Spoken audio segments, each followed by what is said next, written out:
क्या आप जानते हैं कि जगन्नाथ मंदिर की 22 सीढ़ियां इतनी रहस्यमय क्यों मानी जाती हैं? तीसरी सीढ़ी को यमराज की सीढ़ी क्यों कहा जाता है? आखिर बेड़ी हनुमान को बेड़ियों में क्यों बांधा गया? और भविष्य मालिका में जगन्नाथपुरी के बारे में ऐसी कौन सी भविष्यवाणियां लिखी गई हैं जिन्हें जानकर बड़े बड़े विद्वान भी हैरान रह जाते हैं। पिछले भाग में आपने जाना कि भगवान जगन्नाथ की दिव्य मूर्तियां कैसे प्रकट हुई, मंदिर की स्थापना कैसे हुई, एकादशी माता से जुड़ा रहस्य क्या है, और भगवान जगन्नाथ हर वर्ष 15 दिनों तक अस्वस्थ क्यों रहते हैं। अब इस दूसरे भाग में हम जगन्नाथपुरी से जुड़े उन रहस्यों का पर्दाफाश करेंगे जिनके बारे में बहुत कम लोग जानते हैं। तो आइए बिना देर किए इस अद्भुत यात्रा की शुरुआत करते हैं। दोस्तों, भगवान जगन्नाथ का मंदिर केवल एक मंदिर नहीं बल्कि करोड़ों लोगों की श्रद्धा और विश्वास का केंद्र है। यहाँ की हर परंपरा अपने भीतर एक गहरा आध्यात्मिक अर्थ छिपाए हुए है। जगन्नाथ मंदिर में प्रवेश के कई द्वार हैं, लेकिन सबसे प्रमुख सिंह द्वार माना जाता है। इस द्वार तक पहुंचने के लिए 22 पवित्र सीढ़ियां चढ़नी पड़ती हैं। कहा जाता है कि इन 22 सीढ़ियों का अपना अपना महत्व है। कुछ लोग इन्हें मनुष्य की इंद्रियों से जोड़ते हैं तो कुछ पंच महाभूतों का प्रतीक मानते हैं। लेकिन इन सभी में सबसे रहस्यमयी मानी जाती है तीसरी सीढ़ी। इस सीढ़ी में एक काले रंग की पवित्र शिला लगी हुई है जिसे यमशिला कहा जाता है।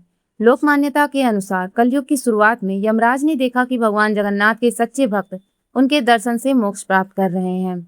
तब वे भगवान जगन्नाथ और माता लक्ष्मी के पास पहुंचे और बोले, प्रभु, यदि आपके दर्शन से ही सभी लोग जन्म मरण के बंधन से मुक्त हो जाएंगे तो मेरे न्याय का क्या होगा। भगवान जगन्नाथ मुस्कुराए और बोले, यमराज चिंता मत कीजिए, आप इन 22 सीढ़ियों की तीसरी सीढ़ी पर विराजमान हो जाइए। फिर भगवान ने कहा, जो भक्त मंदिर में प्रवेश करते समय श्रद्धा से इस शिला पर पैर रखेगा उसके पाप नष्ट हो जाएंगे, लेकिन जो दर्शन करके लौटते समय इसी शिला पर पैर रखेगा उसके द्वारा यहाँ अर्जित पुण्य का फल कम हो सकता है। इसी कारण आज भी अनेक श्रद्धालु मंदिर में प्रवेश करते समय तीसरी सीढ़ी पर पैर रखते हैं, लेकिन बाहर निकलते समय उस शिला पर पैर रखने से बचते हैं।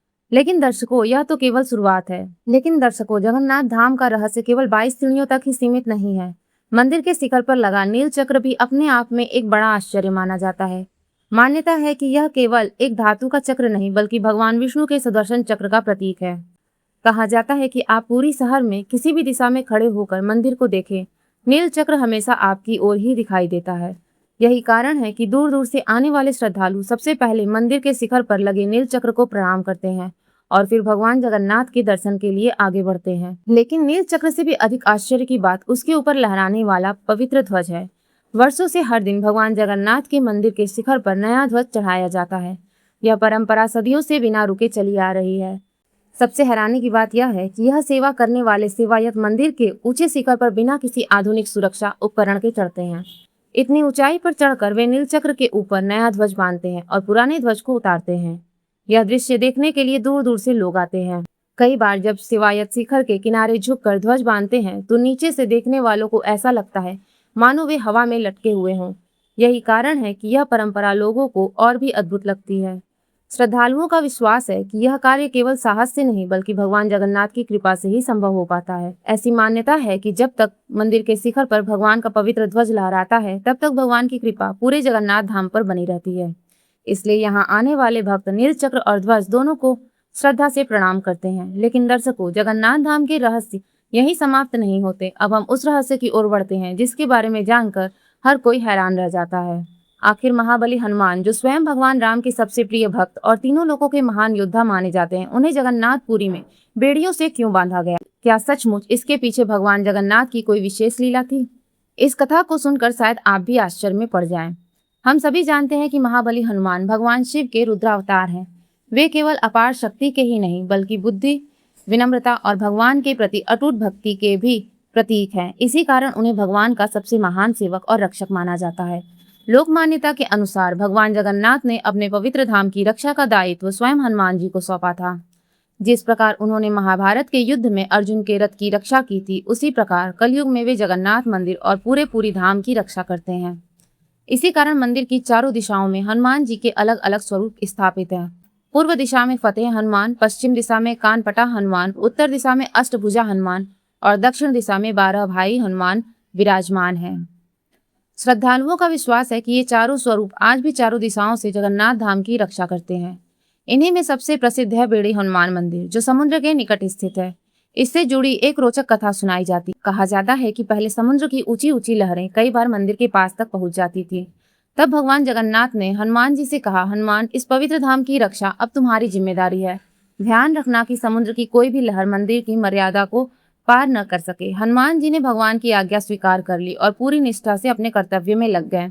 लेकिन वे भगवान के अनन्य भक्त भी थे। जब भी वे भगवान जगन्नाथ के दर्शन करने मंदिर के भीतर जाते, उसी समय समुद्र की लहरें आगे बढ़ने लगती। तब भगवान जगन्नाथ ने मुस्कुराकर कहा, हनुमान, तुम्हारा प्रेम मेरे लिए अनमोल है, लेकिन इस धाम की रक्षा भी उतनी ही आवश्यक है। लोक मान्यता है कि इसके बाद भगवान ने उन्हें प्रतीकात्मक रूप से बेड़ियों में स्थापित कर दिया, ताकि वे हमेशा अपने स्थान पर रहकर मंदिर की रक्षा करते रहें। आज भी श्रद्धालुओं का विश्वास है कि वे अदृश्य रूप से पूरे जगन्नाथ धाम की रक्षा कर रहे हैं और उनकी अनुमति के बिना समुद्र की लहरें मंदिर की मर्यादा को पार नहीं कर सकती। वर्ष 2019 में आए फानी चक्रवात के समय भी उनके श्रद्धालुओं ने विश्वास व्यक्त किया कि हनुमान जी की कृपा से मंदिर का मुख्य भाग सुरक्षित रहा। लेकिन दर्शकों, जगन्नाथ धाम का एक और रहस्य लोगों को आज भी आश्चर्यचकित करता है। जगन्नाथ मंदिर की रोशनी दुनिया की सबसे बड़ी रोशनियों में गिनी जाती है। यहाँ हर रोज हजारों श्रद्धालुओं के लिए प्रसाद तैयार किया जाता है। श्रद्धालुओं का विश्वास है कि भगवान की कृपा से महाप्रसाद कभी कम नहीं पड़ता और न ही व्यर्थ जाता है। जितने भक्त आते हैं सभी को प्रसाद मिल जाता है। यही कारण है कि जगन्नाथ धाम का महाप्रसाद केवल भोजन नहीं, बल्कि भगवान का आशीर्वाद माना जाता है। लेकिन अब बात करते हैं उस उत्सव की जिसका इंतजार हर भक्त पूरे वर्ष करता है, भगवान जगन्नाथ की विश्व प्रसिद्ध रथ यात्रा। हर वर्ष भगवान बलभद्र, देवी सुभद्रा और भगवान जगन्नाथ के लिए 3 नए भव्य रथ बनाए जाते हैं। सबसे आगे भगवान बलभद्र का तालध्वज रथ चलता है, उसके पीछे देवी सुभद्रा का दर्पदलन रथ निकलता है और सबसे अंत में भगवान जगन्नाथ का विशाल नंदी घोष रथ चलता है। तीनों रथ आकार, रंग और रूप में एक दूसरे से अलग होते हैं। रथ यात्रा से पहले ज्येष्ठ पूर्णिमा के दिन भगवान जगन्नाथ, बलभद्र और देवी सुभद्रा का 108 पवित्र कलशों के जल से विशेष अभिषेक किया जाता है। मान्यता है कि इस स्नान के बाद भगवान अस्वस्थ हो जाते हैं। इसके बाद लगभग 15 दिनों तक वे एक विशेष कक्ष में विश्राम करते हैं। इस दौरान मंदिर के पट बंद रहते हैं और केवल विशेष सेवकों को ही भगवान की सेवा करने का अवसर मिलता है। श्रद्धालु इस समय भगवान के प्रतिनिधि स्वरूप आलारनाथ के दर्शन करते हैं। 15 दिनों के विश्राम के बाद भगवान पुनः भक्तों को दर्शन देते हैं। इस विशेष अवसर को नव यौवन दर्शन या नेत्र उत्सव कहा जाता है। इसके अगले दिन आषाढ़ शुक्ल द्वितीया को भगवान अपने अपने रथों पर विराजमान होकर भव्य रथ यात्रा के लिए निकलते हैं। यह यात्रा श्री जगन्नाथ मंदिर से शुरू होकर लगभग 2 किलोमीटर दूर स्थित गुंडीचा मंदिर तक जाती है। लोक मान्यता है कि भगवान हर वर्ष अपनी मौसी के घर जाने के लिए समान इस यात्रा पर निकलते हैं। जब भगवान जगन्नाथ का विशाल नंदी घोष रथ आगे बढ़ता है और हजारों श्रद्धालु उसकी मोटी रस्सियों को खींचते हैं, तब पूरी धाम जय जगन्नाथ के जय घोष से गूंज उठता है। श्रद्धालुओं का विश्वास है कि सच्ची श्रद्धा से भगवान के रथ की रस्सी को स्पर्श करना भी बहुत पुण्यदायक माना जाता है।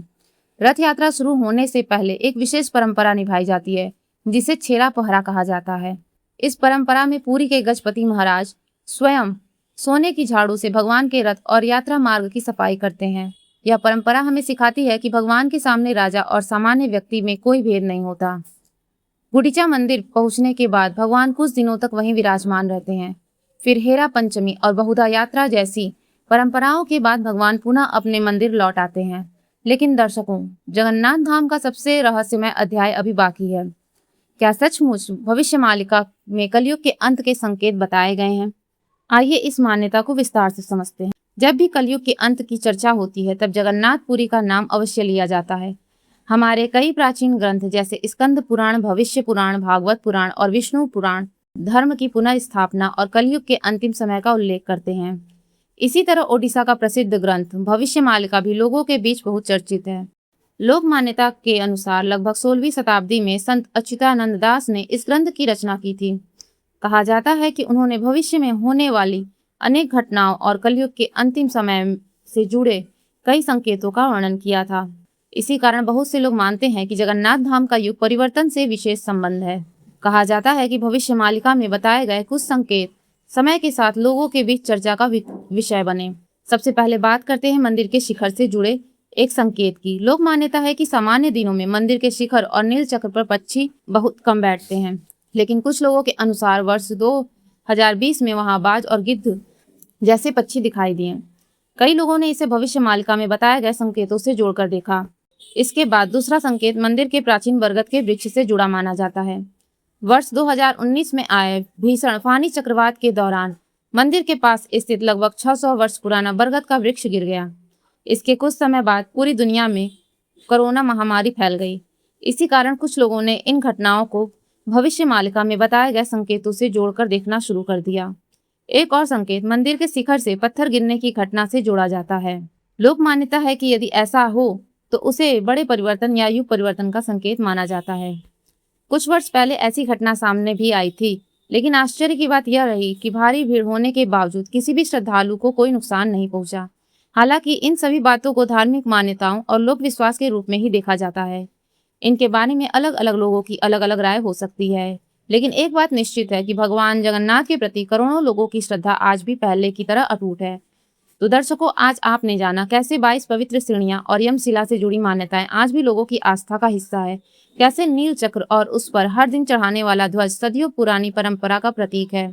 कैसे बेड़ी हनुमान आज भी जगन्नाथ धाम के रक्षक माने जाते हैं। कैसे महाप्रसाद रथ यात्रा और उससे जुड़ी परंपराएं भगवान के प्रति भक्ति और समर्पण का संदेश देती हैं। और कैसे भविष्य मालिका से जुड़ी मान्यताएं आज भी लोगों के मन में जिज्ञासा और श्रद्धा बनाए रखती हैं। इसलिए भगवान जगन्नाथ केवल एक मंदिर के देवता नहीं, बल्कि करोड़ों भक्तों के विश्वास, प्रेम और आस्था के सजीव प्रतीक हैं। अगर आपको भगवान जगन्नाथ की यह कथा और इससे जुड़े रहस्य पसंद आए तो वीडियो को लाइक करें और कमेंट में जय जगन्नाथ अवश्य लिखें।